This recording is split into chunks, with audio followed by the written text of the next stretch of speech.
В истории криминальных сводок Америки можно встретить множество странных, непонятных, а иногда и вовсе пугающих преступлений.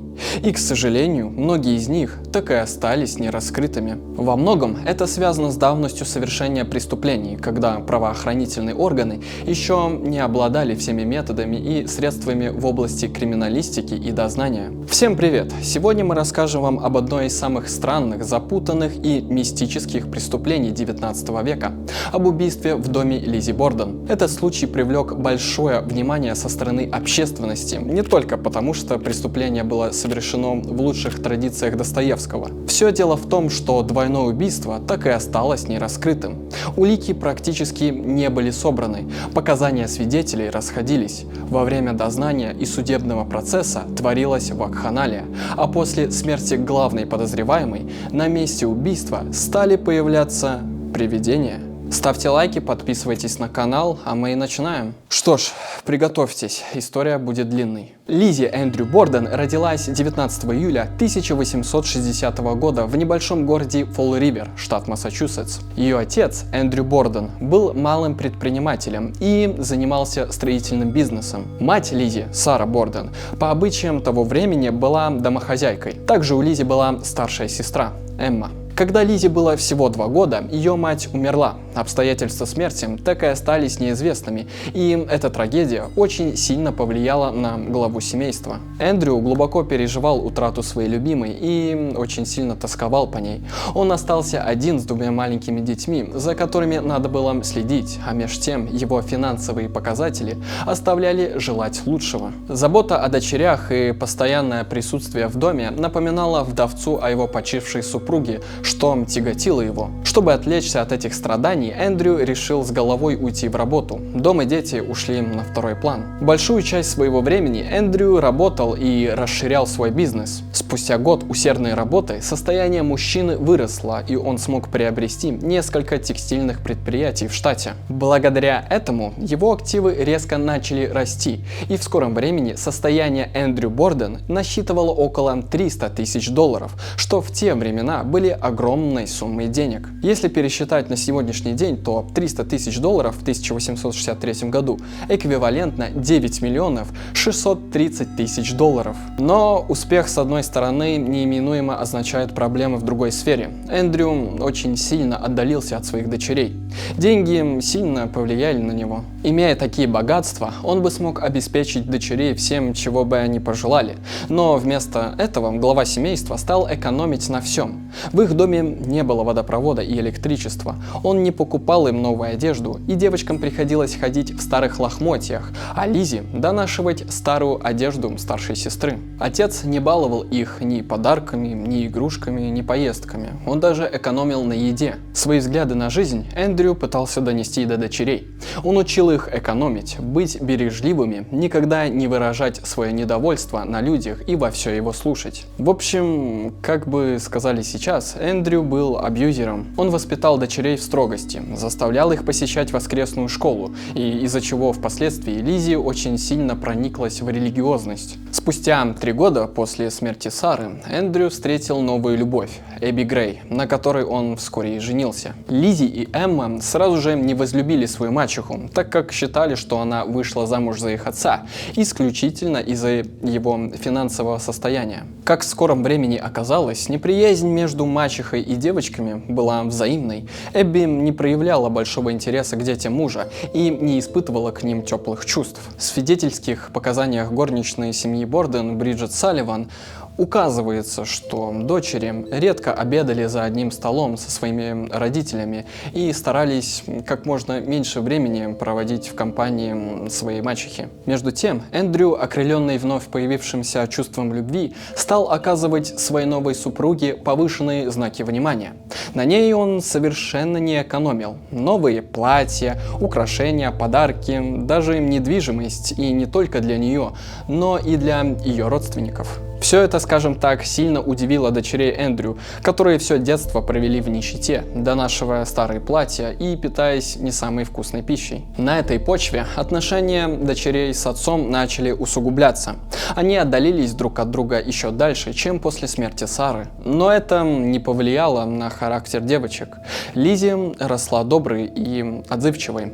Она занималась благотворительностью, обучала детей в воскресной школе, очень любила животных, увлекалась шитьем и часто дарила подарки своим друзьям. Эндрю такое поведение дочери не радовало. Он упрекал ее в том, что она так и не нашла себе мужа и до сих пор сидит на его шее и живет за его счет. Он высмеивал интересы дочери и сравнивал ее с более успешными дочерями своих знакомых. После того, как Эндрю подарил дом сестре своей жены, Лиззи и Эмма решили напомнить ей о себе. Сестры напомнили Эндрю, что они до сих пор являются его дочерями, близкими родственниками, в отличие от сестры Эбби, но свои недвижимости они так и не получили. Девочки в прямом смысле этого слова потребовали от отца справедливости, и это сработало. Он продал им старый дом. Покупка обошлась дочерям в $1. Впоследствии девочки начали сдавать дом в аренду, откуда и получали деньги на жизнь. В мае 1892 году напряжение между Лиззи и Эндрю дошло до пика. Лиззи построила небольшой домик для голубей, которые часто гостили на их придомовом участке. Эндрю это не нравилось, так как птицы привлекали внимание детей, и те начинали шуметь под окнами. Поэтому отец семейства решил проблему радикально. Он зарубил топором всех голубей. Эта выходка очень сильно разозлила и расстроила Лиззи. Она рассказала все сестре, и в скором времени обе девочки собрали вещи и уехали в Нью-Бедфорд, чтобы отдохнуть от семейных конфликтов. Девушки вернулись в Фолл-Ривер спустя 3 недели. Лиззи не хотела возвращаться в дом отца, поэтому сняла комнату в аренду и некоторое время проживала там. Однако вскоре все же вернулась в отчий дом. Как оказалось, дома ее ждал приятный сюрприз. К ним в гости собирался приехать их дядя, брат ее почившей матери Сары, Джон Морс. Он соскучился по племянницам и хотел увидеться с ними, а заодно и обсудить деловые вопросы с Эндрю. Джон приехал вечером 3 августа и собирался погостить в доме Борден несколько дней. Утром 4 августа за завтраком присутствовали Эндрю, Эбби, Лиззи, Джон и их горничная Бриджит Салливан. А Эмма в это время уехала к своей подруге в другой город. После завтрака Эндрю и Джон отправились в гостиную, чтобы обсудить бизнес. Разговор длился около часа, после чего в 8:48 Джон Морс уехал порешать какие-то бизнес-вопросы, а заодно и навестить Эмми. Через некоторое время, после 9 часов утра, на свою утреннюю прогулку отправился и Эндрю. В доме осталось 3 человека: Лиззи, ее мачеха Эбби и горничная Бриджит. Эндрю вернулся домой примерно в 10:30. Он чувствовал легкое недомогание и решил прилечь на диван в гостиной, чтобы отдохнуть. Бриджит тоже чувствовала себя плохо и тоже решила отдохнуть в своей комнате. Однако ее покой прервал крик Лиззи. Когда служанка прибежала на зов, она увидела труп Эндрю, лежавший на диване в гостиной. Лиззи отправила горничную за доктором, и тот диагностировал смерть от удара предметом, похожим на топор. Через несколько минут на 2-м этаже был обнаружен труп Эбби, также от удара топором. На место преступления приехала полиция, и началось расследование. Пожалуй, самая странная часть всей этой истории. При осмотре тел погибших было установлено, что Эндрю нанесли порядка 11 ударов топором, в том числе и по голове. Эбби нанесли 17 ударов топором в область затылка. Первые показания Лиззи свидетельствовали о том, что она услышала стон и скрипящий звук, после чего зашла в гостиную, где и обнаружила труп отца. Но спустя 2 часа во время второго допроса ее показания изменились. Она путалась в хронологии событий и постоянно меняла информацию о своем местоположении во время убийства. Многие офицеры полиции также были озадачены ее спокойствием и хладнокровием, но подозревать ее в первый день никто не стал. Ее одежду не осмотрели на наличие пятен крови, а в комнате провели беглый осмотр, после чего оставили девушку в покое. В подвале дома полиция обнаружила 2 топора и еще один со сломанным топорищем. Линия излома выглядела свежей, тогда как сам обух и лезвие было покрыто пылью и пеплом, да так, что он выделялся на фоне 2 других топоров. Как будто его испачкали специально, чтобы придать вид давно не использовавшегося инструмента. Но ни один из топоров так и не был изъят из дома, как улика. В убийстве подозревали третьих лиц, поэтому с ночи с 4 на 5 августа у дома расставили дежурить несколько полицейских. Подруга Лиззи, Эмма Рассел, решила остаться на ночь вместе с Лиззи, чтобы успокоить девушку. Также в доме остался на ночь и Джон Морс, который, по менявшимся показаниям свидетелей, спал либо в гостевой комнате на чердаке, либо на диване, где был убит Эндрю утром этого же дня. Один из полицейских, дежуривший в ту ночь, видел, как Лиззи и Элис спускались в подвал с керосиновой лампой и помойным ведром, после чего Лиззи вернулась на кухню и вроде как отмывала от чего-то свои руки. Но так как было темно, подтвердить показания полицейский не смог. Через 2 дня, 6 августа, полиция поняла, что не имеет каких-либо улик и зацепок, поэтому решила провести еще один обыск в доме. Они осмотрели одежду каждого жильца и изъяли топор. Вечером этого же дня к Лиззи пришли офицеры полиции вместе с мэром города и сообщили ей о том, что ее обвиняют в убийстве. На следующее утро подруга Лиззи, Элис, заметила, как Лиззи рвет и сжигает одно из своих платьев.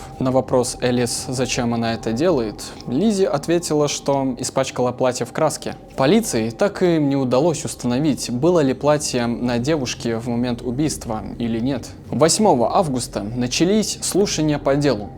Лиззи очень сильно волновалась, и ее постоянно успокаивали небольшими дозами морфия, что в конечном итоге повлияло на ее показания. Девушка путалась и терялась в последовательности событий, отказывалась отвечать на некоторые вопросы. Лиззи уверяла, что в то время, когда отец вернулся с прогулки, она находилась на кухне, где читала журнал. Затем изменила показания и сказала, что в это время гладила вещи в столовой. И еще через несколько минут заявила, что спускалась по лестнице со 2-го этажа, когда увидела в дверях отца. Лиззи сообщила, что помогла отцу снять ботинки и надела на него тапочки, но на фотографии трупа Эндрю видно, что он был в ботинках. Путаница в показаниях только усугубляли положение Лиззи, и 11 августа ее арестовали и заключили под стражу. Пока Лиззи находилась в тюрьме, полиция продолжала расследование. В это время об убийстве узнала общественность. Весь город был уверен в невиновности Лиззи, так как девушка имела безупречную репутацию. Слушание дела Лиззи Борден было назначено на 5 июня 1893 года. За 5 дней до него в городе произошло еще одно убийство с помощью топора. Сходство со случаем в доме Борден было поразительным, чем и оперировала сторона защиты. Основной уликой стороны обвинения был топор со сломанным топорищем.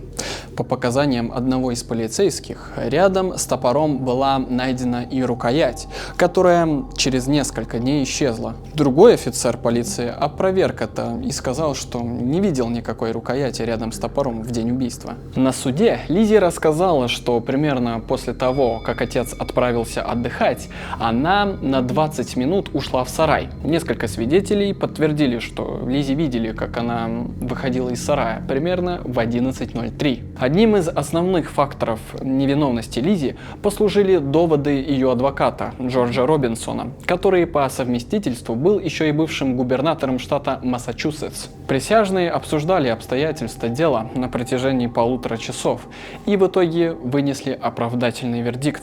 После оправдательного приговора и даже по сей день ходит много слухов о том, что же произошло на самом деле в доме Борден утром 3 августа.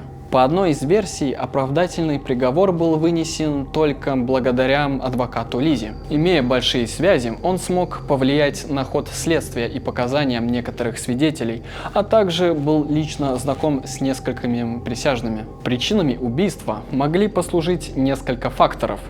По слухам, Эндрю не только морально воздействовал на Лиззи, но и применял к ней физическое насилие, в том числе и сексуальное. На этой почве, по одной из версий, Лиззи и прикончила отца. Другая версия гласит, что Эбби застала Лиззи и Бриджит во время интимной близости и осудила их, пообещав рассказать об увиденном всем. Лиззи решила действовать радикально и убила мачеху, после чего рассказала о своей связи со служанкой отцу и, не получив от него одобрения, расправилась и с ним. Но официального подтверждения этих слов нет. Также в убийстве обвиняли и Джона Морса, у которого якобы было слишком идеальное алиби. Обвиняли и служанку Бриджит, которая якобы расправилась с хозяевами за то, что тем заставляли ее мыть окна в жаркие дни. В общем, теорий и предположений много, но что же произошло в тот день, на самом деле так и не было установлено. После суда сестры Борден в наследство получили все деньги и имущество своего отца.